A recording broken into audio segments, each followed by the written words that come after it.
Meu nome é Desiane Queiroz de Lima, tenho 33 anos e, como a maioria das pessoas, cheguei na igreja com um problema familiar muito grande. Eu, com apenas 3 anos de idade, fui deixada para a minha avó me criar, mãe do meu pai, e ali já começaram os problemas na minha vida, porque a minha mãe e meu pai eram casados, eu tenho mais 3 irmãos, uma mais velha que eu e 2 mais jovens, que são os gêmeos. Então, quando eles decidiram se separar por motivos de traições, vícios, bebidas, agressões físicas e verbais, então o juiz decidiu que eu ficaria com a minha avó, eu e a minha irmã ficaria com a minha avó, e os meus 2 irmãos mais jovens ficariam com a minha mãe. Lá na casa da minha avó, eu morava com o meu tio, minha tia e os filhos dele. Então, ali eu já via que o correto da família era ter pai, mãe e os filhos. E eu já não tinha isso. Então, ali começou a nascer um complexo em mim, de inferioridade, de que eu estava ali, mas ali não era o meu lugar, porque eu mal via minha mãe, mal via o meu pai. Eu lembro que das poucas vezes que eu via o meu pai, ele sempre estava alcoolizado. A minha mãe eu via 1, 2 vezes ao ano. Então aquilo ali foi criando muito ressentimento dentro de mim. Mesmo a minha avó me dando toda a atenção, ainda assim ficava um buraco, ficava um vazio dentro de mim. Então eu cresci com uma criança tímida, uma criança que achava que ali não era o seu lugar, que ali não era a sua família. Então, quando eu tinha aproximadamente 13 anos de idade, a minha mãe, antes disso, né, veio morar em São Paulo, tentar a vida, uma vida melhor. Só que ela começou a trazer os meus irmãos. E eu fui a última a vir. Então, até isso me abalou. E aí, nesse período, eu comecei a desenvolver, além do complexo que eu já tinha, eu comecei a desenvolver uma depressão. Eu me achava, eu era uma menina do interior, uma menina que foi criada ali na terra, né? E aí, quando eu cheguei em São Paulo, eu vi que a realidade era outra, que aqui a vida era diferente. Então, eu comecei a me sentir muito inferior a todo mundo. Então, além desse complexo que eu já tinha, de me sentir menor do que os outros, eu comecei a ter depressão, eu desenvolvi anorexia, eu sempre me achava muito gorda, eu pesava 40 quilos e eu me achava extremamente gorda. Então, foi aí que eu comecei a desenvolver a síndrome do pânico. Tinha noites que eu não dormia, eu chorava a noite toda. Eu lembro que teve uma vez que eu fiquei 3 dias no meu quarto. Eu não queria ver ninguém, eu não queria falar com ninguém. Eu me sentia muito mal. A minha vontade era sempre assim: se joga na frente de um carro. Era a voz que eu ouvia, era a vontade que eu tinha. Então, ali eu comecei a ter uma raiva muito grande da minha mãe. Tudo que eu ouvia no passado a respeito dela, que o meu pai tinha entrado no álcool por causa dela, que a família tinha sido destruída por causa dela, eu comecei a pensar, poxa, é verdade, a minha mãe foi a culpada de tudo isso. Então, eu comecei a ter um ódio muito grande dela. Então, eu fazia de tudo para machucar ela. Eu fazia o que fosse para mim bater de frente com ela, eu xingava. Então, tudo que era para mim ser uma boa filha, pelo contrário, eu estava sendo uma péssima filha. Eu tinha um ódio muito grande. A gente brigava demais. Eu lembro que uma vez eu apontei o dedo na cara dela. Foi quando ela se revoltou. Ela já conhecia, né, o trabalho da igreja, e foi aí que ela se revoltou, porque ela viu que tinha algo errado comigo. Eu lembro que eu xinguei muito ela, apontei o dedo na cara dela, falei que eu ia embora, falei várias coisas horríveis para ela, e nesse dia ela viu que eu não estava bem e ela se propôs a me trazer para a igreja, mesmo contra a minha vontade, porque eu era uma pessoa que, na minha cidade, lá no Paraná, eu era praticante da igreja católica. Então, eu ia na missa todo domingo, eu fiz a catequese, eu fiz crisma, eu fiz tudo isso. E a minha avó era uma pessoa muito devota. E ela, quando eu vim para São Paulo, ela fez eu prometer que eu jamais iria na seita da Igreja Universal, porque na cabeça dela era uma seita a Igreja Universal. Ela falava muito a respeito disso. A gente lá não tinha Igreja Universal, então desconhecia o trabalho. A gente ouvia o que as pessoas falavam de fake news. Então a gente ouvia muita coisa ruim.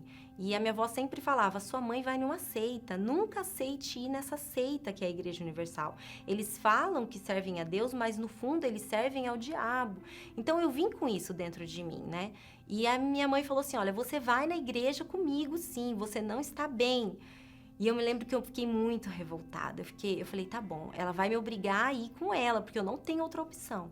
Mas eu vou lá, eu vou sentar e eu vou ficar de cara emburrada para mostrar para todo mundo que eu não quero estar aqui. Eu vou fazer todo mundo que ela conhece passar vergonha. Então, foi assim que eu cheguei. Eu lembro que ela me deixou sentada, né, no banco, e ela não sentou perto de mim. Ela me deixou bem livre ali. E eu sentei, do jeito que eu sentei, eu fiquei. Eu cruzei os braços e ali eu fiquei resistente. Só que o fato de eu vir e ouvir o que o pastor falava já começou a mudar dentro de mim. Eu tinha noites que eu não dormia, então eu comecei a dormir.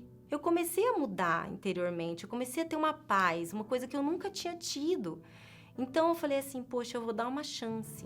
Eu vou dar uma chance e vou buscar esse Deus que eu tô vendo aqui.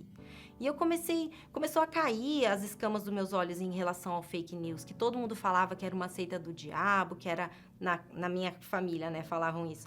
E eu comecei a ver que não era nada disso, que pelo contrário, ali buscavam um Deus vivo, que existia um Deus vivo, que não estava pregado, sofrendo na cruz, que ele tinha ressuscitado. Então ali eu comecei a ter essa paz, eu comecei a buscar mais. Eu lembro que eu resolvi me batizar nas águas. Eu comecei a vir na igreja em dezembro. No mês 3, eu me batizei nas águas. E engraçado que, por incrível que pareça, eu me batizei nas águas bem no dia do aniversário da minha mãe. Então, começou a mudar aquela mágoa, aquela raiva que eu tinha dentro dela, foi sendo arrancada de dentro de mim. Eu não entendia como, mas eu creio que a minha sinceridade de conhecer esse Deus, de preencher esse vazio que tinha dentro de mim, foi limpando aquela velha Deisiane, foi tirando toda aquela tristeza que existia, aquela vontade de morrer, aqueles complexos. Tudo isso foi sendo arrancado de dentro de mim. Nas reuniões eu ouvia sobre quem era o Espírito Santo e o que ele tinha para mim.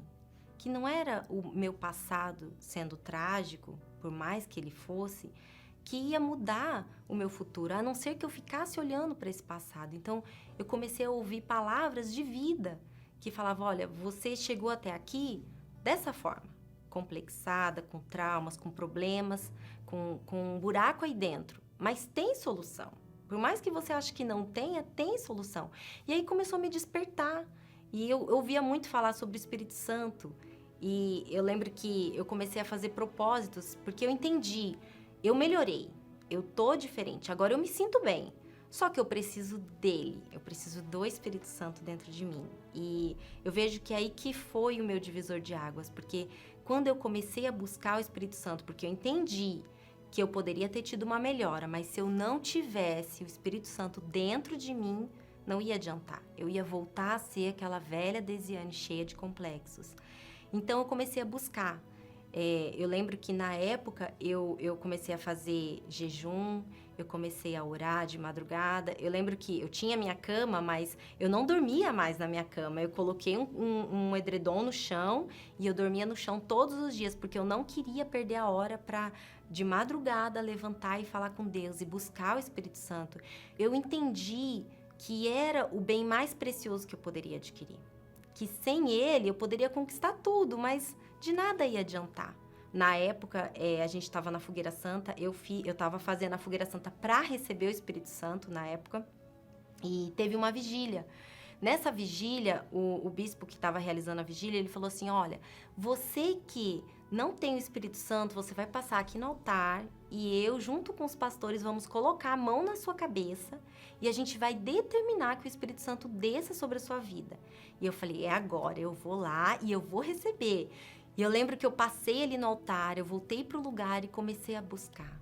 Naquele dia, eu recebi o Espírito Santo. Foi assim, o que aconteceu de melhor na minha vida, porque, como eu falei, eu lutava para ser uma nova criatura, eu me esforçava, mas tinha vezes que eu ainda fazia algo que eu via que não era da vontade de Deus. Às vezes eu me estressava, às vezes eu era grossa, às vezes eu falava o que eu não deveria falar. E quando eu recebi o Espírito Santo, é como se a velha Deisiane fosse totalmente arrancada de dentro de mim. E nasceu ali uma nova Deisiane. E eu me lembro que nasceu um amor tão grande. Eu já tinha perdoado a minha mãe, só que nasceu um amor tão grande por ela, porque eu não via mais ela só como a minha mãe, eu via ela como uma alma. E naquele dia em diante, tudo foi diferente. Eu me tornei uma pessoa realmente feliz. realmente uma pessoa que, independente da situação, eu ainda tinha lutas, eu ainda tinha dificuldades dentro da minha casa. Meus irmãos não eram convertidos ainda, eles ainda afrontavam muito a minha fé, mas eu tinha uma força para lutar e uma certeza tão grande que Deus era comigo, que nada mais me barrava, nada mais me fazia com que eu viesse a olhar para trás ou ter complexo de inferioridade, nada disso. Tudo isso foi arrancado a partir do momento que eu recebi o Espírito Santo. Eu ouvia os outros falarem das palavras de Deus, mas quando eu recebi o Espírito Santo, eu ouvi Deus falando dentro de mim. E aquilo ali foi a experiência mais forte que eu já tive em toda a minha vida. Foi algo extraordinário, essa é a palavra certa. Não é que é inexplicável, é extraordinário ter o Espírito Santo dentro da gente. Hoje a convivência com a minha mãe é maravilhosa. Minha mãe, ela é uma amiga, ela me vê como uma amiga, ela me vê como uma referência de filha, como uma referência de uma mulher de Deus. Então a convivência com a minha mãe, com meu pai, com meus irmãos, hoje é outra. Hoje eu sou feliz e a gente tem uma convivência muito boa. Já sou casada já há 12 anos, mas eu posso perder tudo. Posso perder meu casamento, minha família, tudo, mas o Espírito Santo não, porque Ele é o meu bem mais precioso. Ele é a minha joia preciosa.